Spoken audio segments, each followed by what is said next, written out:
Préparez bien vos questions parce qu'on n'aura pas beaucoup de temps. Donc, il y a des tonnes de choses à raconter sur ce film, mais très vite sur le scénario.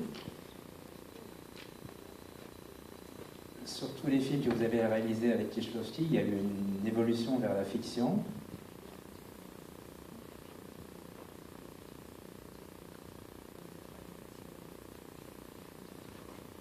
Et dans ce film, on retrouve des éléments qu'il y avait par exemple dans le Décalogue, sur les coïncidences, sur des petits aspects mystérieux de la vie quotidienne.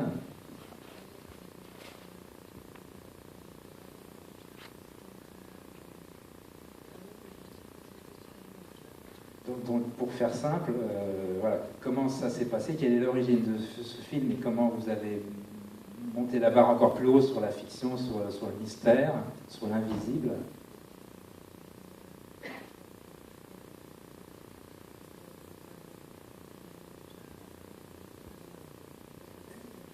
Et pour terminer, ça pourrait être la question que pose Véronique à la fin, c'est pourquoi deux?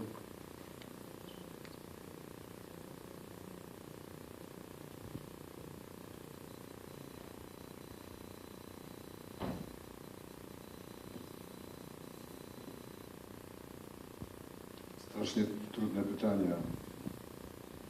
Ce sont des questions très difficiles que vous posez. Ale dzisiaj strasznie źle spałem w nocy, bo mieszkam vis-à-vis klubu, który o 5 rano funkcjonował.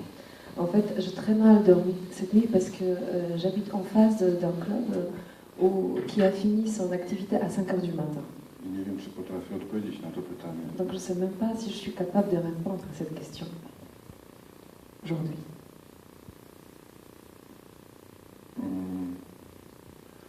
Powiem Państwu wprost, że ani ja, ani Krzysztof myśmy nie lubili słowa tajemnica przy interpretacji naszych filmów. Je vais vous dire directement que ni moi, ni Krzysztof, nous n'aimions pas le mot mystère concernant nos films. Myśmy zrobili ten film już po 11, w zasadzie po 13 filmach, któreśmy razem zrobili. En fait, nous avons fait ces films après avoir fait 13 films ensemble avant. I to był jakiś eksperyment. To był pierwszy film, drugi film dwuaktowy, który myśmy zrobili. C'était le premier film qui se composait de 2 actes, 2 parties que nous avons fait ensemble. Żeby odpowiedzieć na to pytanie, może zrobię taką, opowiem Państwu pewną anegdotę. Pour répondre à cette question, je vais vous d'abord raconter une anecdote. Miałem kiedyś taką bardzo sympatyczną i znakomitą tłumaczkę. J'avais auparavant une très bonne traductrice, très sympathique, która tłumaczyła moje scenariusze. qui traduisait mes scénarios. I któregoś dnia przyszło jej do głowy, żeby dotknąć buddyzmu. Un jour, il lui est venu à la tête de rentrer dans le bouddhisme. I wybrała się z plecakiem w długą podróż do Tybetu. Donc elle est partie avec un sac à dos dans une excursion au Tibet. I trafiła do jakiegoś klasztoru buddyjskiego. Et elle a retrouvé un cloître des bouddhistes. I ten główny mnich tego klasztoru Et donc ce moine qui dirigeait tout qui était le chef de tout le moine, zapytał się, skąd ty jesteś? il lui a posé la question, mais d'où viens-tu? A ona mówi, że from Poland. Et elle dit, I'm from Poland. Je viens de Pologne. A on mówi, from Holland. Donc elle dit, de Hollande, from Holland. A on mówi, no, from Poland. Voilà. A on mówi, la double vie de Véronique. Ah oui. Kieślowski. Voilà, la double vie de René Bello. I być może to jest odpowiedź na to pytanie, jak się wgłębimy w buddyzm, w pewną reinkarnację. Peut-être c'est ça la réponse à cette question. Si on pense, si on veut approfondir le sujet de la réincarnation du bouddhisme. Ale myśmy tego nie robili świadomie. Mais nous ne l'avons pas fait consciemment dans ce film. Myśmy robili o pewnej tęsknocie. Nous avons voulu parler d'une certaine nostalgie, Za drugą osobą. Du manque de quelqu'un. Za pewną świadomością, że ktoś jest taki sam jak ja, tak samo czuje, tak samo odbiera świat. la nostalgie vis-à-vis du ressentiment qu'il nous manque quelqu'un qui ressent de la même manière les choses, voit le monde de la même manière.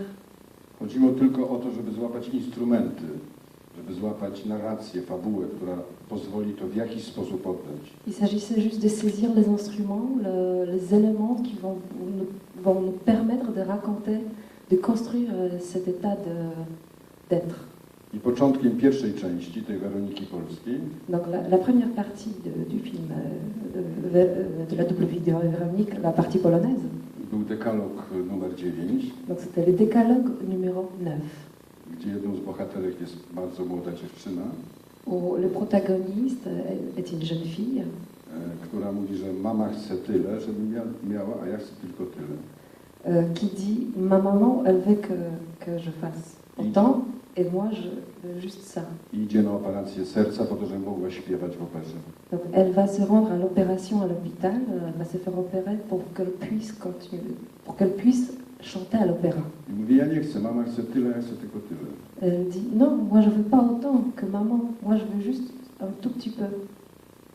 A druga część to był zupełny przypadek. Wstałem kiedyś rano Et la deuxième partie du film, c'est un hasard. Je me suis réveillée un matin jadłem śniadanie i zobaczyłem w telewizji en mangeant, en prenant mon petit déjeuner, j'ai vu à la télé godzinny film telewizyjny o jednym z najlepszych lalkarzy w Stanach, w Ameryce, w Nowym Jorku, młodym człowieku. J'ai vu un film qui durait 1 heure, qui parlait d'un marionnettiste américain, new-yorkais, Który ożywiał rzeczy martwe.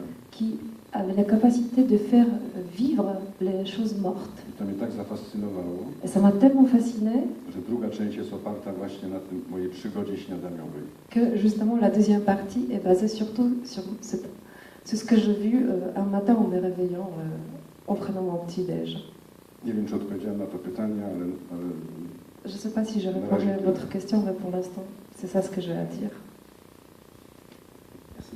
Est-ce que vous voulez poser des questions tout de suite comme...